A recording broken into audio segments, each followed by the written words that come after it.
Bienvenue à Esmod Pantin pour la célébration des 180 ans de notre école.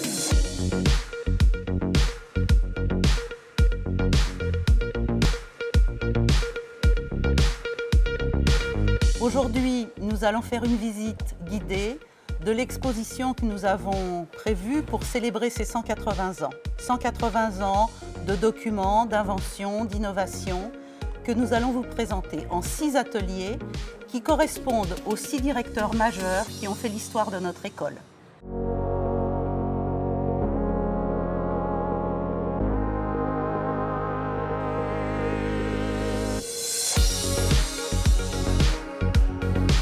Nous voici dans l'atelier de Jean. Jean est le fils de Berthe, le petit-fils d'Alice, l'arrière-petit-fils d'Alexis. Il intègre l'école en 1949, mais ce n'est pas quelqu'un de la mode, c'est un administrateur.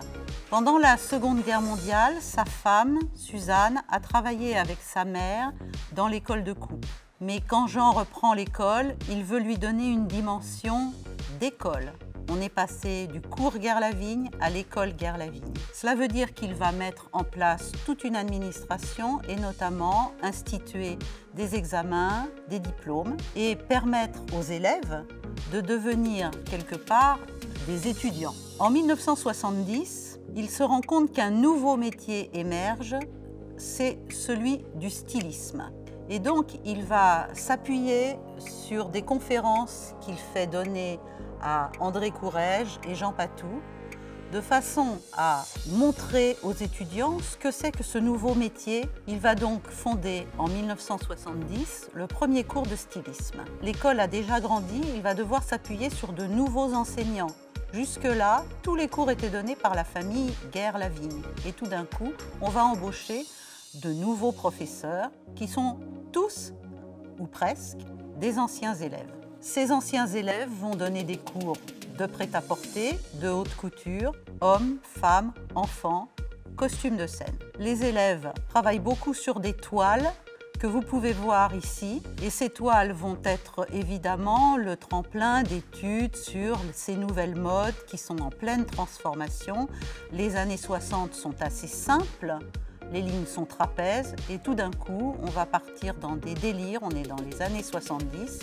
Tout se libère, les mœurs, mais les lignes des vêtements aussi, les couleurs se défoulent sur les corps féminins comme masculins. Jean va rendre cette école plus dynamique, plus moderne et pour cela, il va changer son nom. Il va rajouter à l'école Guerre-Lavigne le sigle Esmod, qui veut dire École spéciale des arts et techniques de la mode.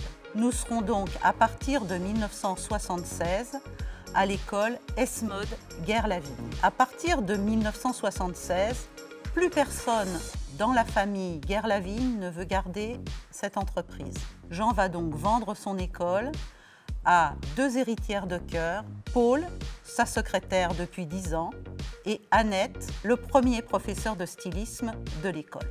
On va retrouver ces 2 femmes, personnages phares de l'évolution de l'école à l'international, dans un prochain atelier.